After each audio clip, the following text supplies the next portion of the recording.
we got a tool, and we need to equip that on him. So, in Australia, Nearat, you now have, my good friend, a bad quality crafting tool. Well, you made it, so it's your fault. Alright, let's go ahead and wait for those wounds to disappear. We got some seaweed. Does seem like this is sticking to the resources that we have unlocked, but that's fine. Again, currently I don't have any way of getting this unless I send my gathering party out, and that's pretty far from town, so this is fine. We got our first Big O, so let's just keep going with this. He made another crafting tool, so was that one better than bad quality? Yes. Well, I just feel like that's probably a better thing to give him. So let's give him that one. And I think that means we have one more set of wounds to get rid of here on... Yep, our characters, so let's go ahead and wait one more turn, and then we'll head out. Okay. Now, we're done with that crafting task, so let's go ahead and... Should we go ahead and do the cooked meals for Theodore? I feel like we should. We've made one cooked food so far, I think. How do you sell? Inventory, here we go. How do I know they don't eat it? We have 7? Okay. Wow. In that case, let's just go to crafting, and we'll move Nearat onto the case, and this will get done in 2 turns. Fantastic. And we can actually, I believe, take those with our party. I think they count for more than just the regular food? I don't know. Alright, well, we're out of wounds now, so let's go ahead and get our traveling scouts here and head up this way. See what resources we have available to us. You know, beyond 5 tiles away from our town. That's the farthest we've ever gone here. Let's see what's out here.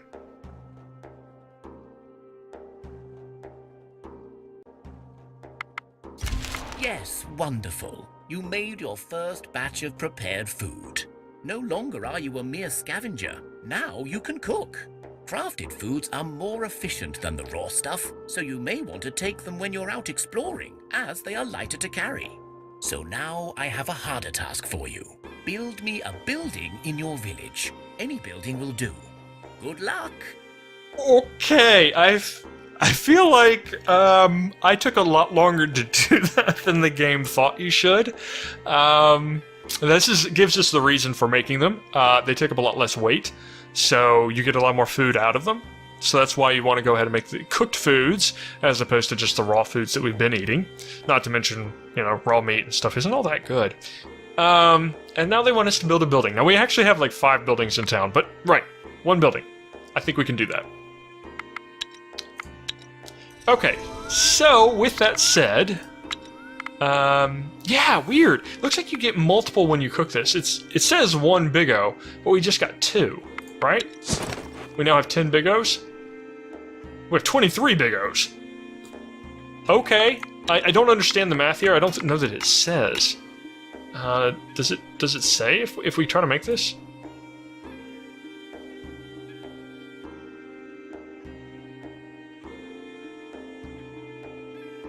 Oh, it makes 8.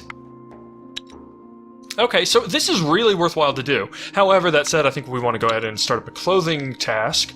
And so we could use all string, but this would only give us 2 armor. If I use leather for the job, at least in 2 places, I get 3 armor and a dexterity. If I use fur leather, no benefit whatsoever. Careful not to anger some druid.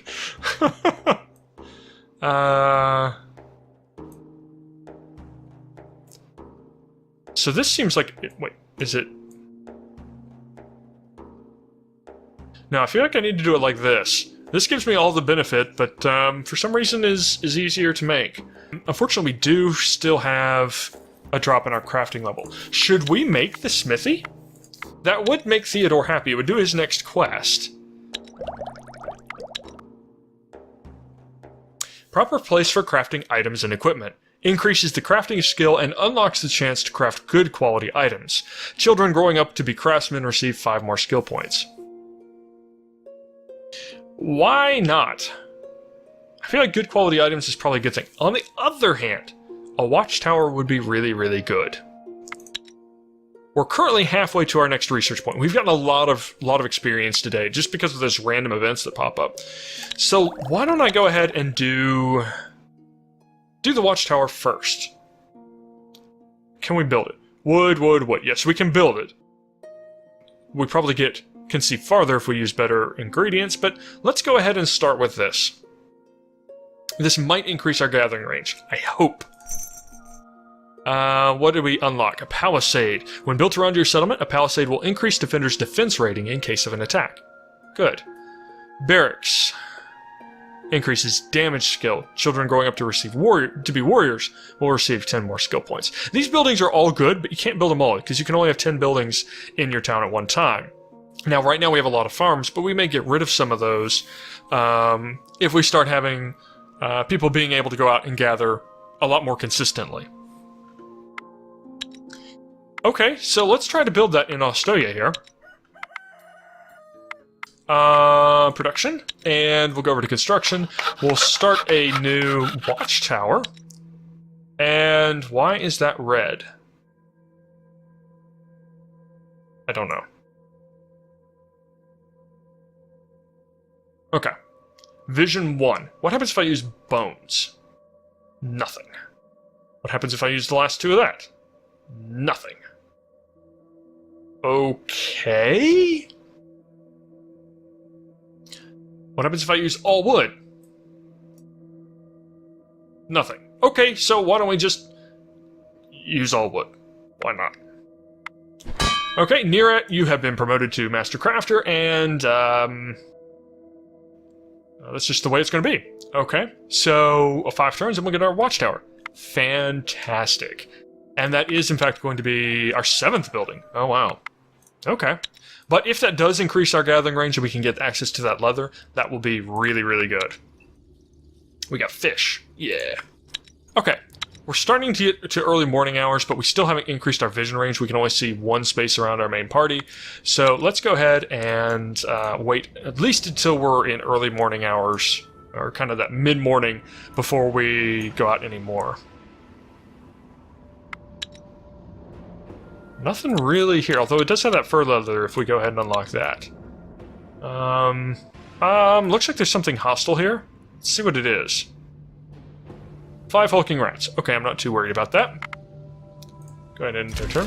Well done. You have your very first buildings. As you can see, it takes many resources to build a decent abode. Or perhaps your god gifted you, in which case you cheated. Remember, the better the minerals you use, the better the bonuses from your buildings. You have a limit of 10 buildings, but you can demolish the old ones to make way for new. One of the ways to win over the darkness is for you to research more recipes, grow your population, and build more houses. So get going. Houses. Haven't seen houses. And so far, our buildings don't seem to be getting any more people, so that's of limited value. We got mithril? Extremely rare. Wow. Okay. Nice. Thanks. Okay. It is now midday, so I feel like we can go ahead and get our next party ready. Where do we want to go? Honestly, just right here. Just right outside town. Leather and a different type of food that we don't have access to. I mean, is there really anything else that we really want? I mean, other than just generic food. We could go for fish and seaweed or something, but the only other thing that I can really acquire right now is this ore right here. So yeah, let's just do that instead. We'll go to Australia, we'll create a new expedition with Hubby Slava, Kazmir, and Tomko. I think we just took everybody off that crafting project. We'll give them some food to get going with. We have plenty of vegetables. Why not just go ahead and use some? And some wood, which we've been using for a lot of construction, but we still have plenty there. Okay. Let's go ahead and create that expedition. And send them 1 tile away. That's it. Okay, big camp. And we can gather from here. So, Tomko, you're going to be our mushroom gatherer, and Casimir, you're going to be our leather farmer. We won't get them every turn, but that's okay. I'm fine with that. And we'll get them most turns. At least probably 2 out of 3 turns. And our main party, why don't you go ahead and get us some more research points by taking out these hulking rats. Now I can do fight or sickness. Let's just go ahead and fight them. We got 5 hulking rats. I probably could just auto-resolve this. In fact, I will. And there you go. Okay. Where do we want to go? We could head up here to the Divine Quest. Is that another town? That looks like another town up there. That is exactly where we are going. Hold on. Oh, who are you? Rats, probably. Fat rats. Oh, perfect. More rats. We have a slight rat problem. Production stopped! Oh no! We don't have anybody to work on Big O's. If we go ahead, though, and look at the gathering, we can see that, in fact, she is not gathering. And so we can just go ahead and stick her on the Big O's, although it will take her forever to actually get that made. I can't imagine it taking like 5 days to make cooked food, but I guess you could be that bad at it.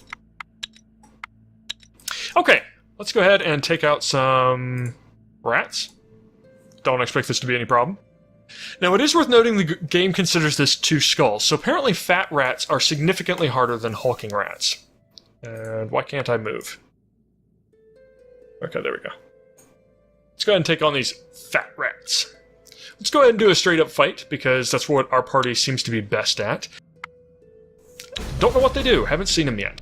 We've got Dubrovia, we've got Mysladar, nice, Sergei, and Nimela. Nimela does have that fantastic defense rating. Unfortunately, that does mean that Viola, whatever her name is in our tactics hand, and she doesn't have too much. She has Confuse 5, but really, I'd like her to have some more skills. She'd be more valuable there.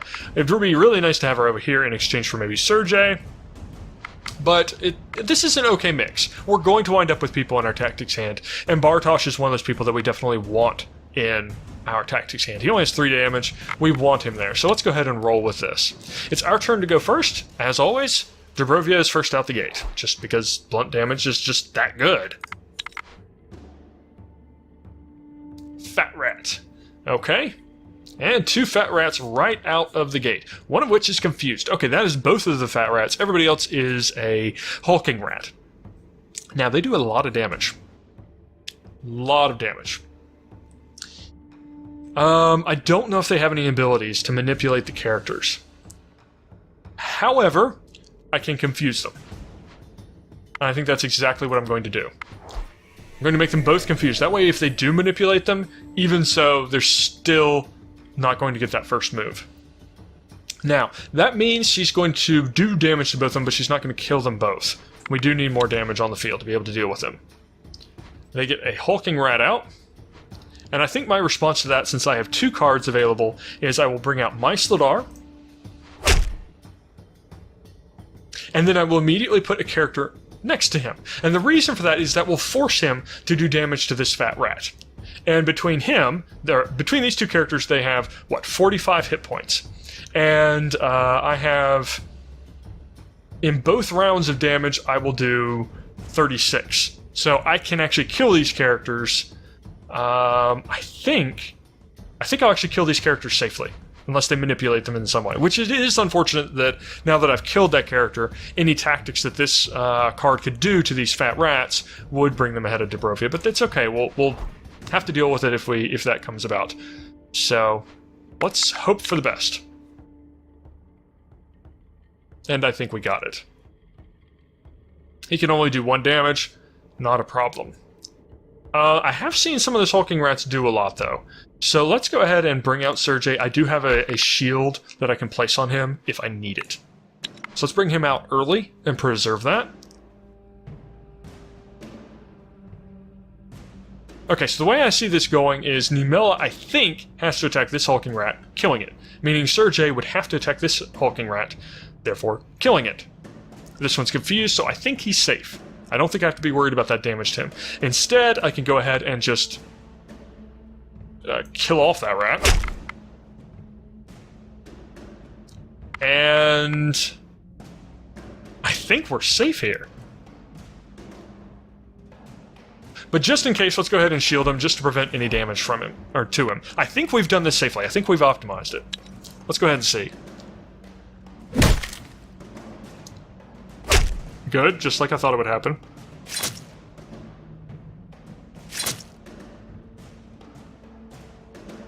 And then she's gonna kill them both. Fantastic. Just the way we want to see. Don't get any more experience for it, but, you know, hey. We don't have enough movement points to get to this rat over here, but we're going to try. Let's just end here. 5 hulking rats. Auto-resolve. Okay, so now that we've cleared out our local rat population, let's resume, go heading up here to this other town up here. That is a fantastic opportunity. Still, no new resources. Alright. And now we got some grain from our... Well, is grain something that we have unlocked? No. I don't even see it.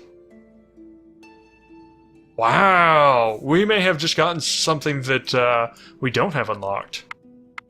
Okay. We got grain. And there we go, we got some resources. Okay. It's now midday, so probably another 2 turns and we'll bring our scouting party back. That is a goblin village, it's not a friendly village. And what do we have here? It's 3 skeletons. Nobody at the goblin village yet. Can't move. Okay. Village is idle in town. No, Havislava. Takes a little bit more to get the leather, so go over there. Alright. How much longer until we can see farther? 1 turn. Fantastic. So let's see what that does for us. We can indeed see farther around our town. Does that increase the range that we can gather at? No. It's a shame. Wish it did. Okay, let's set up our next production task. He could help out and finish up these biggos, but we're 1 turn away, so there's not much point. Let's get some clothes. We'll use our leather, because we know we're going to get more. Let's just do all leather. And... yes, I know. We don't have enough to get 4, so let's go ahead and get 3 leather shirts. And, stick with that. Alright, goblins, what you got? Oh, I wonder who that is. Okay, we can do a fight, a social, a sneak, or a tactics. What would goblins be bad at? Well, they're probably bad at a social challenge, but we aren't particularly good at it either. Tactics were decent at. I have no idea what a sneak would take. Let's just try a regular attack. We know we're pretty good at that. Okay, what have we got? We got our piercing damage. We have Bartosz. Really not the best.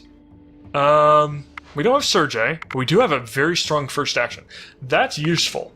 I don't remember him having that good of a first action ability. And 2 strong confuses.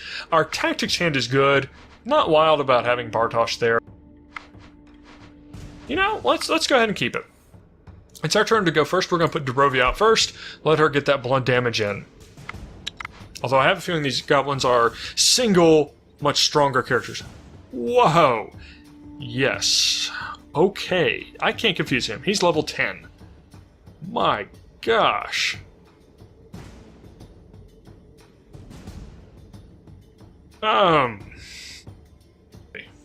He can do 54 damage on a character if he's allowed to attack twice against the same character. I could play piercing, but then he's for sure going to attack the same character each time. Unless I can do my damage before him. Which I think that's our best bet. Line up 2 characters worth of damage ahead of him. And, That's still not enough damage. I would play another one, but I don't have another card available. That means we are going to take a hit from him. That character may die. Unless I can... Oh, I've got a 13 shield. That may save him. Yuck. Yuck, yuck, yuck. Those characters I could almost kill off. A 9. That's almost kill-offable, but confused. So, and I can't... Oh! I could confuse that shaman, but then I lose the ability to shield. Okay. Well... I think it's worthwhile going ahead and playing him. Hold on. If I play him, he'll go ahead and do his damage against the Goblin Shaman. Won't kill him. Unfortunate, but it won't. I don't think. But I have the first action ability good enough I can move him to the front. That would bring 17, 17, and 19. That's 34 plus 19. 53 damage against this guy. That would be enough to kill him outright. I still would have my shield ally for Mutilated to be able to buff him up against these guys. Holy cow, I think we can do it. Wish it killed that character, unfortunately it doesn't. Let's move him back to the front. Then let's shield Mutilated. Unfortunately, he is going to take a little bit of damage here, but that's okay. Wow. And these characters, I think, are just going to sit there and do absolutely nothing. Just absolutely nothing. I don't want to risk them. All our damage is going to be in these 3 characters. Wow. This was only a 2-star combat, too. Well, I guess, I mean, you know, if you have enough party members, you can work around this. Oh, no, we aren't going to take damage. That character was confused. That's right. Wow, we did that without taking a point of damage. That's definitely the hardest monsters I've seen in the game. We got a Bramblewood Staff, we'll have to see what that is, and we also got some fruit. Cool. Oh, it doesn't revert to a town. That's a shame. I wish it did. That'd be really neat to see. Okay, well, we might as well stop by this Divine Quest while we're up here. I'm not sure that those skeletons are at the Divine Quest. I can't move that way. Anything up good up here? No. Oh well. We're still daytime. I still feel like it's safe for our gatherers down here. So let's go ahead and rename them to gatherers.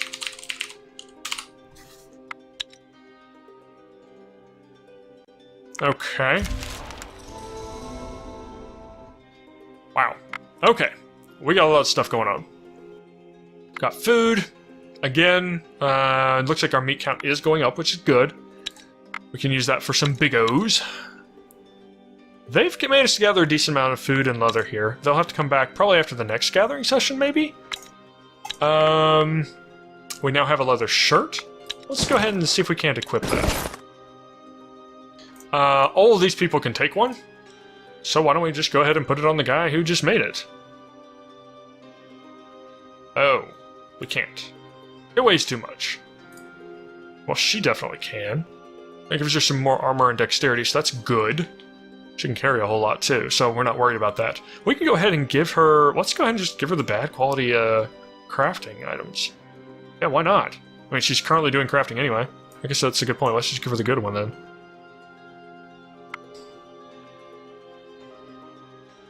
I don't think the bad quality makes a difference on that. Okay, so since we have that, and she is making... oh, she's helping him out. Okay. Well, next turn we'll be able to add in some more leather shirts, but... Alright. We know where some skeletons are, and we leveled up again. Okay, folklore, strength, shielding, strength. Craft. Ooh, Sergey got some craft. Strength, tactics, strength, herbalism, strength, and strength. A lot of strength. Health, will, and will. Will is pretty good. Happy to see that. Okay. Let's go fight some skeletons. Oh, no, we're at the quest. Okay, let's look at the Divine Quest. This is the one that the Rosalka, aka Mother Earth, sent us to go check out. You find the remains of an old town, built in solid stone, with a large central building that even in its crumbled and rotting state looks very impressive. Like many such places, you feel the cold draft of the ever-present dark mist lurking in every corner. You see a faint light coming from one of the towers in the central building, and you know this is where you must go. I like how they give you the option to just completely skip the story. That basically tells you that this investigate is probably safe, because if there's any sort of conflict or any battle or any reward, you're still going to get that if you skip the story. So this is just story. Now, what we found here is, judging by the picture, it looks like it's some sort of rundown village. It's not just the tower that we were shown, I think, in the vision. It does warn us that about the dark mist. I think this is possibly where we start learning maybe a little bit more about that, because that's something that hasn't been mentioned up in this until in the story. It's just the darkness. This is the first kind of mention they have of specifically you feel it, you know. And we know that there is a light in one of the towers, so I'm guessing maybe there is either somebody that's undead or some unnatural being that is still here at this town. You enter the old building and soon realize it must have been a place of great knowledge, as even in the entrance hall there are vast shelves with remnants of books on them. Indeed, as you go in deeper, you find a rusted shield with the words, "The pen is mightier than the sword, and the sword of knowledge defeats any foe." Before you make another step, you are met by a hooded stranger. "Welcome to the Grand University of Cracovia. How may I be of assistance?" he chimes, as if nothing was awry in the world. Okay. Well, we can mention one of the other people. Okay, so there's one of two things. We could mention the other guy that we met, and this figure may not have the best thoughts about that guy. We don't know.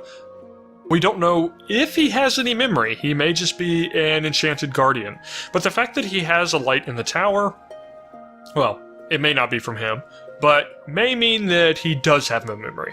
So I definitely don't think we want to ignore him. We want to talk to this guy.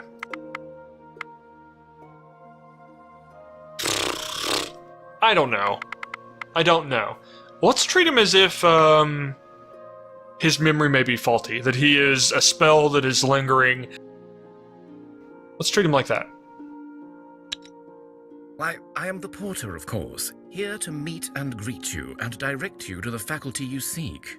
So are you here for the tour, to sign up, or perhaps you've come for the board?" Interesting. If we told him about the guy in the tower, he may have assumed the tower that we're currently going up, and he may have just been like, "Oh, hey, come on in." Okay. I feel like we should just say the tour. Obviously, he does not have memory. Don't know that he's a ghost. He may just be a conjuration. So if he is a spirit, then pointing out the nature of the things around him would be a very bad idea. If he is a conjuration, then maybe we just need to ask the right question to get the details that we want. Let's ask him about the board meeting, because we know that there was a meeting of everybody together and they decided to burn the tree. So maybe he is still thinking that there is a meeting that needs to take place. Some details about a specific meeting. I'd like to say the tour, but I'm going to ask about the board meeting. "Excellent. You must be from another foreign delegation, then. I've been told there might be latecomers. The board meeting is on the 3rd floor, in the Thorn Rose room." You look towards the stairway, and you see it is crumbled and full of cracks, but it should be fine to climb. Not sure we chose right there, but let's head on up. You go upstairs and find many more empty, eerie rooms, filled with rotten bookshelves and destroyed books, laboratories with smashed equipment, and lecture rooms with decaying tables and the stench of death.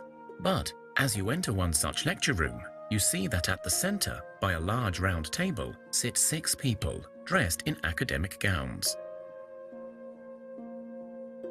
I think it would be absolutely foolish to approach with arms drawn. Let's just treat them as though they are exactly as they should be. I have a feeling this is where we may learn more. One of the figures at the table turns to you, and for a second you see only a skull. But then you blink, and an old man's face stares at you. "Hello there. I see you have come seeking answers, yes? How did you find us? We were cursed long ago, never to be found by a living soul. And I dare say you look alive." Interesting. So, most likely, these are spirits. because you saw the skull and then it turns into a person. There's probably a spirit there. However, this spirit is definitely aware of what is going on. Now, I noticed this guy, I don't know if it's coincidence that he looks exactly like the scholar we found before, but they are aware of their condition. They recognize that they are cursed and that a living soul would not be able to find them. Now,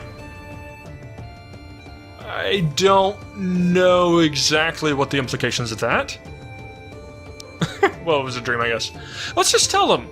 I mean, I don't know what their beliefs in the gods were back then, but we'll see where this leads us. Ah, so they are finally strong enough to try and regain their powers, and so they send you to seek answers. Okay. This implies that the cosmic tree is wrapped up in the gods as well. And with the strengthening of the daylight and all that, the gods are coming back. So we could just say, yeah, you're correct, what do you know of it? I think this probably leads to the same result. But let's just ask him directly rather than being... Although this is kind of confrontational. Let's ask him this. We were the ones who took the power of the Pantheon to ensure our colleagues could burn the cosmic tree without interference. Okay, that would be why you all are cursed. Probably. So they took the power of the gods so that their colleagues could burn the tree, thus weakening the elves and presumably the gods. Okay. You know, this story is actually pretty deep. I mean, I'm not going to say this is, the deepest story I've ever played, but there's morality here. Is it right to punish other species and races of beings, and then the repercussions of that if you try to suppress them? Okay, so you could say you took the power away from the gods. You're kidding, right? Or ask them how they took the power of the gods. I don't necessarily know that we promptly want to say we want to undo it, although I have a feeling that since these are scholars, they might try to talk you out of that, and thus it's not just going to be instant fight or something like that. But I'd rather just ask how they did it, and then potentially lead into a how can we undo it, or get a feeling for if they have any animosity, we can avoid that question. It was not easy, nor done without the aid of powerful and evil magic, but it was done. Each god, you see, had their own duty, their domain, and it was both their strength and their weakness. By hitting them all at once, we also didn't give them a chance to aid each other as they normally would. Okay. I feel like actually hearing them out, we're going to get more answers than if we just out and out call them out for being crazy. So I feel like I should either ask them about dark magic, get some more details about that, and what the implications are, because when we were talking to the scholar before, it was implied that if we finished off the cosmic tree, magic would just die. So it would be interesting if the cosmic tree was the source of both good and dark magic, and how was dark magic able to be used against things that the cosmic tree sustained. Or we could ask them why they did it. I feel like, on the one hand, this is the better question to ask, but at the same time, this is something that we kind of already know. They felt like they were being suppressed by the other races, and this was their chance to shine. So let's ask about the dark magic instead. I kind of want to ask that, but I feel like we're just going to learn the stuff we already know. In principle, all we had to do is distract each deity long enough so that the other department, the human advancement, had time to destroy the cosmic tree. But we realized that without magic of the strongest kind, we would fail. The elder peoples would not help, of course. They were sworn to uphold the pillars of the world. Many human kings and queens were also charged with championing the gods or protecting these sacred places. Thus, finding grand mages willing to do the job was impossible. Okay, so they had to distract the deities so that people could burn the cosmic tree. They had to use dark magic to distract them, because otherwise they couldn't find anybody who could do it. Yes, or rather they turned to us. I guess they have a nose for such things. A mage arrived at our doorstep, offering all the right answers. Even after we figured out he was the famed Dark Lord, banished ages ago in the Great War of the Eye in the Westerlands, we still couldn't say no. It was him or nothing. Well, I mean, just saying... You did have the option of saying no. So here are our options. So, faced with working with an entity so evil that it almost devoured our world more than once, on more than one continent, and you thought it would be all fine? Mm-hmm. You said you were a professor. Or we could say, did your mama never teach you if something is too good to be true, it probably is? I mean, the Dark Lord, the name doesn't just stick to you for nothing. Let's go with this one. I still feel like arrogance against Asai. If he gets mad at us, I mean, now that is a valid tactic against some people. If you can kind of goad them a little bit, they'll tell you far more. But this is slightly insulting. Well, let's go with this one. Oh, don't get me wrong. We knew we were working with evil, but the pursuit of knowledge, of understanding, the very notion we could defy the gods, it was glorious. I think the Dark Lord didn't even break a sweat convincing us. Wow. Okay, you know, when I talked to the first scholar, I thought maybe there was some turnabout where I was going to feel like, okay, maybe these people were right for what they did. I thought like they might write that in. But these people, as of right now, I mean, it's just everything about this just screams wrong. There were these scholars, they decided, you know, okay, we want to advance humanity at the expense of the elves and the others. You know what, let's ditch the gods, and you know what, we'll side ourselves with this horrible evil thing that wants to just like devour everything, and including mankind, and because nothing bad will happen, and he totally won't be able to come out and like live in the land here or anything, and we'll distract him, we'll destroy the tree, which might be the only thing protecting us from the Dark Lord, and maybe he'll like us if he does get out. You know, it's just, So we can either ask him, did anybody notice what they were up to, or did anybody notice how foolish it was? I feel like maybe a little bit of flattery here is actually the better choice. There were suspicions. Some gods even took notice, but the Dark One was clever and diverted their gaze every time, building a fake army in his old stronghold and sending out omens of his return worldwide. This was step one of our plan. This was how we would trap the Supreme Gods. The Supreme Gods? Okay, maybe not even the ones that we work with. Yes, like Perun and Mokosh in the Easterlands, every land in Thea had their own. They needed to be broken first, else their power would protect the others. Mokosh we could not lure away. She is wise and careful. But Perun, well, let's just say he was keen to go into battle. Very keen. Okay, so I feel like you have one option for each one of the gods. And of course we're allied with Mokosh here, so let's ask about her. Well, in truth, she was the easy one, but only because she is so intimately connected to Thea. It was actually one of the most shameful acts. Well, before we realized we destroyed the world, that is. There was a sacred garden, a cradle of life, deep within the oceans. The elven people often went there to release their souls from the burden of their bodies and thus become pure energy. It was the favored seat of Mokosh, and we destroyed it. The blow was so severe she was in shock for long enough for Phase 2. I have no pity for this guy. We sacrificed a monastery devoted to her worship. Mokosh is the mother of all things. Once the garden was gone, she was left vulnerable. The death of thousands of her worshippers was a blow too far. Normally, the others would have been called to aid, and they were, but none responded, at least not in time. Yeah, arrogant, that's the word I would use. So we could say, but even before you destroyed Thea completely, you slaughtered thousands of innocent lives and destroyed a sacred place, and you were still thinking it's all for science? You are insane. Or we could say, impressive really.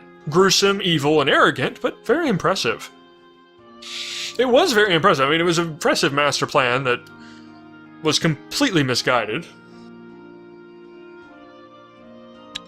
Villainous, gruesome, evil or impressive, grand and astonishing. It was all of those and none. Folly. That is what it truly was. For how can man ever hope to bring peace and prosperity by employing murder, dark magic and deceit? Mokosh is the mother that Thea needs now. You need to find a way to restore her strength. I know not how to do it, but go to the Oracle, the one we trapped to help us with our stupidity. Ask her. It's interesting. This man seems to recognize the folly. The other man did not. But this man, or scholar, seems to recognize it. And what is also interesting is none of the other ones have talked. Very interesting. Before I tell you, we must ask a favor. We have been cursed to stay here, neither alive nor dead, for eternity, as punishment for our actions. A sentence we accepted with grace and understanding. It is not often you get to destroy the world and nearly kill off gods. However, we wish to be freed now. Okay, I feel like the gods probably sentenced them, but maybe not. I don't necessarily want to help them. I mean, I could say, why would we help you? But I guess I'll ask who sentenced them. Once champions of the gods like yourselves realized our crime, they came to seek retribution. But the Dark Lord wanted to be sure the world burns, and so he cloaked this place from any mortal eye. Without the gods' guidance, no one could find us and learn the truth. Then came a lone spirit, claiming to be an echo of the Pantheon. The spirit cursed our souls to eternal damnation for our arrogance, making us unliving and bound to this building till the end of days. I wish I could still say why would we help you? There is a way to try and free our souls from these unliving bodies. With the underworld shut, we will still roam Thea, but at least we will be free. Okay, we could just outright deny them, but let's hear them out. Yes, many of us share your enthusiasm for the punishment. We are tormented by our faults, believe me. But to be stuck like this forever. If you kill us, we will only suffer the pain of death, but eventually we will return, marked by another scar. But if you use your connection to the gods to break our curse, perhaps we can be released. Oh wow. There's 16 options for this prompt right here. They recognize that if we just kill them, they'll come back as undead, because the underworld is shut. So we can either let them go, or condemn them. They accepted their punishment. We can either accept that punishment as well and say, no, the punishment was proper, give us the location, or suffer death. Death is meaningless to them. This is an empty threat. Suffer a death, that is meaningless to this guy. If we had left that off, this or suffer death part, I feel like might be an appropriate answer. But the or suffer death, that last little tidbit at the end ruins it, because death means nothing to this guy. Instead, we can recognize that what they did was horrific. What unfortunately this does mean is it could put us at odds with whatever spirits are out there. This spirit of the Pantheon. On the one hand, this scholar himself recognizes that the gods need to be restored. And yet, taking this action, I feel like, would be an action against the gods. But it isn't actually releasing them. We will then think about releasing you. I guess maybe this is the proper answer. I don't know. I really, really don't. This is a hard prompt. The old man nods, his face twisted in a mixture of fear and sadness. I have imprinted the location you seek in your minds. You will find it whenever you seek it.